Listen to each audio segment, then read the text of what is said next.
Hi, this is Breathe California TV. I'm Terry Trumbull, a volunteer with Breathe California, which is the lung health organization for California. Most of Breathe California's efforts are spent helping people with allergies or asthma or the parts of our population that air pollution standards don't protect, the young and the old. What that means is when I turned 50, AARP said, "You're an old guy now." Well, I don't think I'm very old, but I do think that my lungs are more susceptible to air pollution than somebody that's 25 years old. Speaking of 25 years old, we're going to be talking with Fabianne Rico for the next half hour about ways of handling your garbage to save you money, to generate energy, and reduce the impacts on our planet. See you in 30 seconds. I have asthma, and so asthma, I can't do that many sports because I wheeze and then I have to take my inhaler. I can't do a lot of things other kids can do. What I learned at asthma camp is how to treat your asthma and don't hold back if you have asthma. Breathe California has made it easier for me to play sports and do other things that I couldn't do before. Welcome back. This is the Breathe California TV show. My name is Terry Trumbull. I'm the Environmental Health Chair. What that means is that I'm working hard with others in our organization to prevent your lungs from being damaged. Most of the money that gets spent in our medical system is after you're injured, you're hurt, or your lungs are damaged. But we're talking about alternative ways to manage both smoking and our energy use, because energy use is most of the cause of damage to our lungs. So that said, since the time our species started throwing away garbage, we've been wondering if there isn't a better way to do it. And Fabianne Rico is going to talk about that. Welcome. Hey, how are you doing? So what aspects of our garbage are you going to be talking about on the show today? Well, today I'm going to mostly be focusing on municipal solid waste, which is pretty much the waste from homes that we throw away, whether it's like the lumber, the food, or the package it wrote in on. And everything that we're going to talk about, though, is applicable to people in their jobs. When I'm working someplace, the standards for what I throw away in the trash are going to be equally applicable to what you're talking about. Definitely, it could be applied to the way businesses handle their waste, down to school campuses and etc. So I'm going to have you walk us through the chart that you see. Be real explicit because it's a little hard for our audience to see. So where do we start with generating garbage? Okay, well, where we start with the garbage generation, it all starts at home. So normally when every garbage day you would have like the recycling and the garbage. The garbage in a waste to energy system would basically transport to the waste and energy plants. And there are various methods where they can do it. I found about 3 different methods, such as mass burn, which, surprise, surprise, you basically set it all on fire in the incinerator for the purpose of producing steam power. There's also refuse derived. So you're just dumping raw garbage into burn, in mass burn. Yeah, for the mass burn method. There's several environmental concerns for mass burn because if the municipal solid waste is not treated or filtered well enough, that could result in fly ash, and that makes up for about 25% of the processed mass. And so what is fly ash? Fly ash is pretty much the byproduct of what is combusted and what ends up like flying out, because going out the stack? Yeah, going out of the stack. But there is technology that exists, at least in Europe, where you could pretty much capture whatever tries to escape and just bring back later. Because as far as what they use for bottom ash, they extract the metals from there and they recycle that as well. So again, contrast fly ash and bottom ash. for us. Everybody knows stuff burns and you got ash left over, but you're talking about two different things here. Yeah, I am. So what's the difference between fly and bottom ash? Well, just like in how the name sounds, fly ash is what flies off, and the bottom ash is pretty much what is in the bottom. And those of us who have a fireplace aren't used to thinking of fly ash because we don't even think about what's going up there, but our air pollution control laws require all of that stuff to go through a filter system and kept from escaping, the stuff we call fly ash. So why are there more metals in the bottom ash? More metals in the bottom ash, most likely because of the metal contained in the municipal solid waste and the fact that it's metals, they wouldn't be as prone to fly off. They're already weighed down by the metals in there. Yeah. And so keep going. You got fly ash, you've got bottom ash. What's happening to all of this? Okay, well, to go back to the methods, refuse-derived fuel is basically where is basically the shredded waste byproduct after glass and non-combustibles are filtered out, and that could be used for various electricity and heating elements as well. And last but not least, the pyrolysis / thermal gasification. They're kind of two sides of the same coin, where pyrolysis treats the waste thermally, but not to the point of combustion because there is absolutely no oxygen or air that exists in these facilities. Whereas thermal gasification uses the same kind of process, but there's a little bit of oxygen and air. Like from my interpretation of it, it kind of primes that municipal solid waste because thermal gasification and the pyrolysis also differ in the purposes that they're used for, where thermal gasification is usually used for boilers or to be for incineration use. So I want to come back to these technologies, but let's just kind of explain this to our audience. California, we have very few facilities that burn garbage to energy, but are they being used elsewhere in the country? In my research, I discovered there's about 86 different waste to energy facilities in the country. I saw a graphic where most of them are focused more on the East Coast. So, but as far as why they're located in the East Coast, I haven't really been able to come up with much. But and that was the key point I wanted to get across. This is a very common way to get rid of the garbage elsewhere in the country. So let's go back to the technologies. So mass burn, you're just taking the garbage straight out of the truck and you're burning it. Pretty much, yeah. More likely, if we did it here, would be a refuse-derived fuel. If you go to Newbie Island, where San Jose's garbage goes, people are hand sorting everything, and then you could take, when all of the recyclables have been picked out, you could make that into, is that kind of a refuse-derived fuel? Yeah, definitely. But the refuse-derived fuel, they utilize that shredded end product to make flammable liquids, solids, and gases such as methane and other things. That's mostly used for heating. Yeah, and so that reminds me of pyrolysis, which is a technique. You said heating without oxygen. Yeah, thermal. So what do you get? What are the two components? What gets driven off by all that heat, and what's left over? Basically, what gets driven off, I haven't been able to find much in my research. Well, my hint to you is it's the burnables.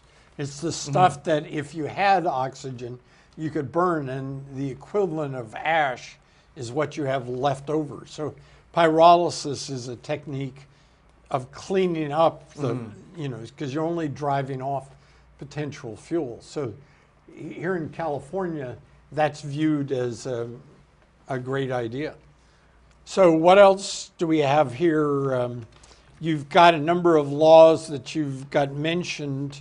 Where do you want to start? Things like obstacles next? I'll start off with policy because policy is often considered a double-edged sword where it could either aid in the growth of waste to energy or it could totally inhibit it.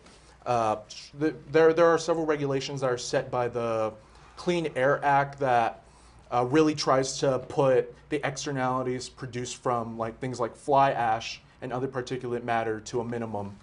And in addition to that, the EPA has also directed several agencies to do further scrutinization and fully evaluate these waste to energy plants to make sure emissions are at a minimum. Same thing with the Environmental Quality Act, because in addition to air quality, they also focus on land use and water use as well, because at least in the mass burn facilities, water use is pretty heavy given that it's used to produce steam power.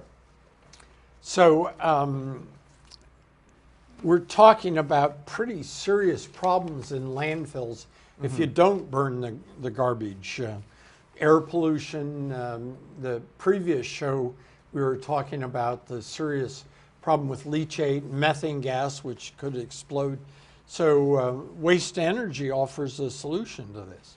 Yeah, it definitely does, because with the energy that is produced from municipal solid waste, it offsets and saves energy that would otherwise be produced by fossil fuels. I took a look at the EPA chart for emissions from mass burn waste to energy compared to fossil fuels. Fossil fuels emit on the upside of 50 tons of greenhouse gas emissions, whereas mass burn and all the other methods of waste to energy are about 5 tons. So we're talking with Fabianne Rico about waste to energy. The way we manage the stuff that we throw away, the air, water, and the ground, comes back to us in damage. And so we're talking about one technique, waste to energy, that can reduce some of this damage that happens from throwing away our trash. We'll be back in another 30 seconds. I have asthma, and so asthma, I can't do that many sports because I wheeze and then I have to take my inhaler. I can't do a lot of things other kids can do. What I learned at asthma camp is how to treat your asthma and don't hold back if you have asthma. Breathe California has made it easier for me to play sports and do other things that I couldn't do before. Welcome back. This is the Breathe California TV show. California, 95% of us breathe unhealthy air.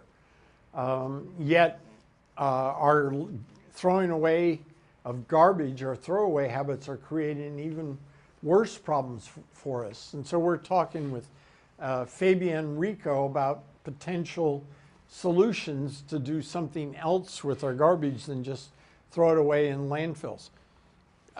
So where are we next? You said you wanted to talk about water quality problems, I think? But before we went to break, we were discussing the double-edged sword that is energy policy. I talked about one end of the blade where it's more restrictive, more regulation in there. But on the flip side of things, there's also regulation and policy meant to help the waste to energy industry grow and become more expanded.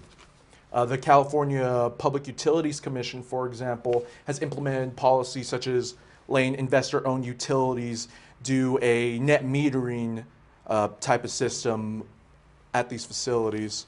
So that basically net metering basically means that the energy savings would result in savings of electricity bills as well.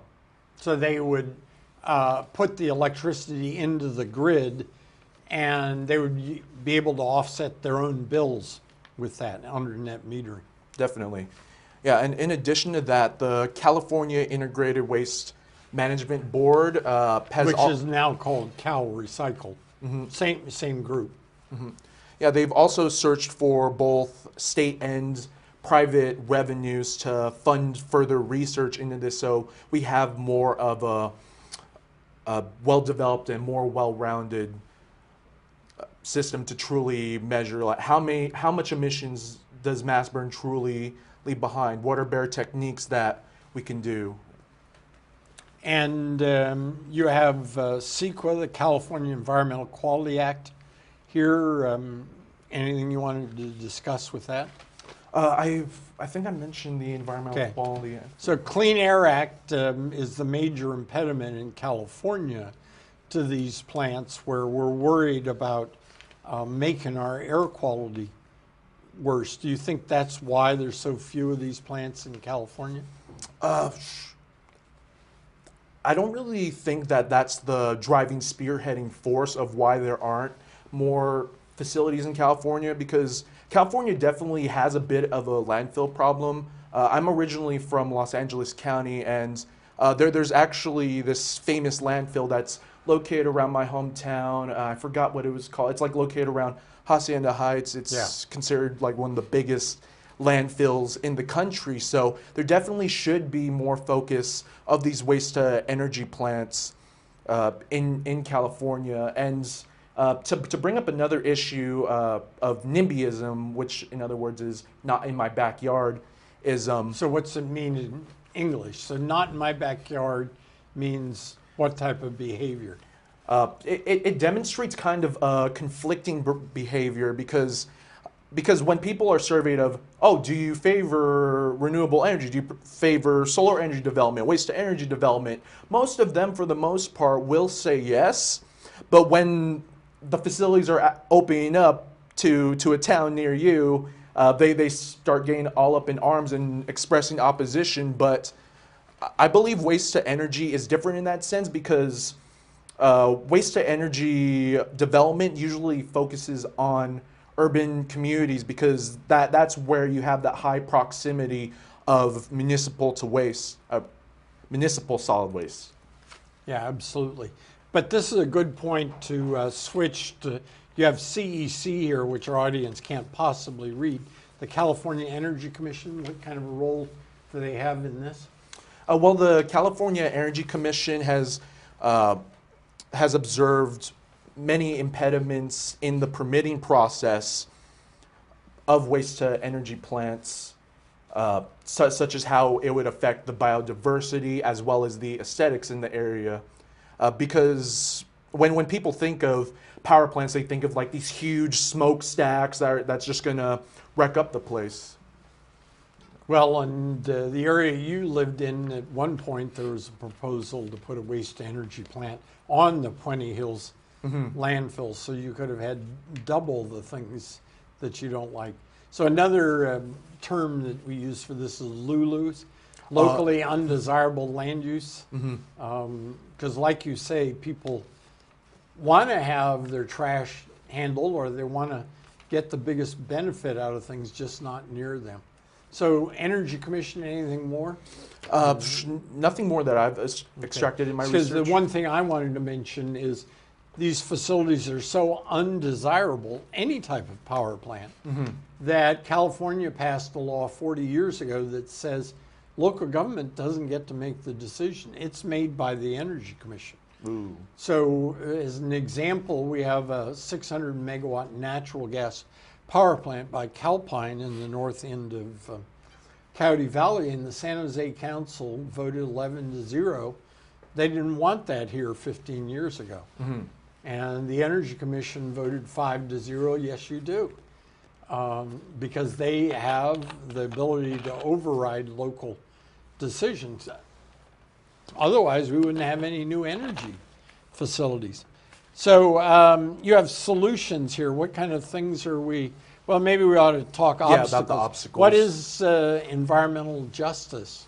Well, the environmental justice obstacle is kind of an extent of public perception, because the full health and safety and economic impacts of municipal solid waste are still kind of uncertainties at this point. But as far as the environmental justice movement goes, they focus on two things. The first thing being the fact that municipal solid waste sees urban communities as primo real estate for their development, and the environmental justice movement, there are some people that feel that that would disproportionately affect them uh, in a way. Well, I mean, it's not different than NIMBYism. I don't think anybody, whether they're rich or poor, minority or majority, wants to have an undesirable land use around them, whether it be a toxic waste dump or a factory or a burner. You know, we don't want them near us. But they seem to disproportionately go to the poor areas. If Yeah. I can work in my cheap shot, when San Jose voted 11-0, there was a proposal made by the city officials that they spread them out, and instead of one big 600 megawatt plant, they have a lot of small ones. And the spots were all in Alviso and East San Jose, and the spots that didn't have any of these small power plants were Almaden Valley or West San Jose or Willow Glen. In other words, they went to the poor areas where people didn't vote so much, and it was even more unjust than the one big facility. So you've got state statutes, public perception, permitting, finance. Which do you want to talk about next? Well, I pretty much already covered the state statute and permitting part because it connects so much with policy and with the public perception, and to go back a little bit to the environmental justice movement as well, because there are concerns that as waste to energy expands, that people would be less inclined to reduce their waste and recycle more. But that goes down to proper public awareness and education as well, to because like our overall goal is greenhouse gas emission reduction. So it's not just, oh, I'm going to do this one thing to make up for all the other bad things I'm going to do. You should be aiming for doing all good things, or at least mostly good things, you know. And So you said greenhouse reduction, maybe back to selling. Does waste energy reduce emissions compared to throwing it away in a landfill? absolutely, and not just in the landfill sense, but also what I mentioned earlier about the fossil fuel outsets, because the disconnect of how the greenhouse gas emissions that are produced of fossil fuels being producing 10 times more greenhouse gas emissions.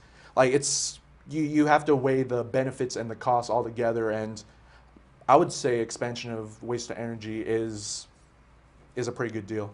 So do you see that happening in California? As much as I would like to, there has to be several solutions that have to be implemented first, because right now at the time there is heavy financial burden in the construction and the operating of these facilities, especially in the pyrolysis and thermal gasification aspects as well, because there's heavy costs in transportation, and there has to be the right regulation to make sure that they're transporting it just right. So to offset the financial and economic discouragement from opening these plants, there has to be a coordination of all these state facilities, and even more so to make sure that there is this comprehensive policy so we could properly gauge the benefits and the costs of waste to energy. So in 1989, we enacted a law that required 50% reduction in waste. And San Jose was one of the leaders, the first big city to meet that requirement, and it probably has the best programs of any large city in the country. But a new state law passed in 2012 that says the city's got to get to 75% by 2017. All cities in the state do. Will waste to energy be part of that? Yeah, I definitely see waste to energy being a part of that, because with waste to energy, it fills those response gaps that are otherwise neglected by wind and solar, because with renewable energy resources such as wind and solar, it's like, okay, how do we get the most efficient energy like without waste? But even with those energy sources implemented, there's still going to be waste anyway. So you have this gap open, and I believe that municipal solid waste and waste to energy can be pretty much the closer.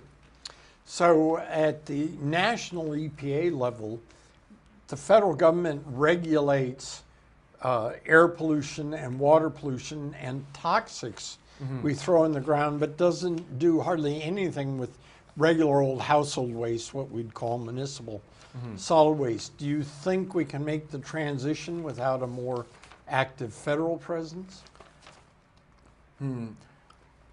Yeah, that's kind of a toughie because to have the transition from that into this requires heavy social awareness and social progression as well, which can take a really, really, really long time.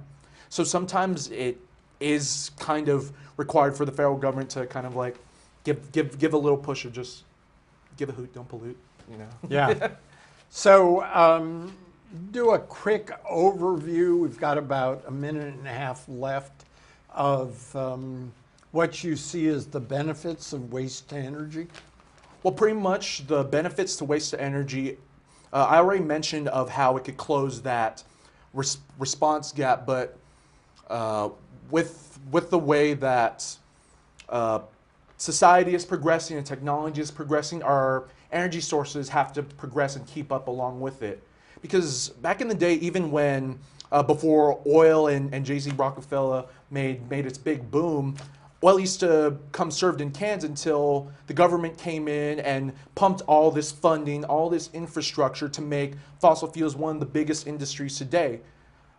So the government has to, it's kind of their sole duty to keep pursuing these renewable energy goals to benefit society as a whole and pretty much turn our trash into treasure. Like that's pretty much the point I want to make in waste to energy, if any, to pretty much, because you have all this waste that you produce, turn your trash into treasure.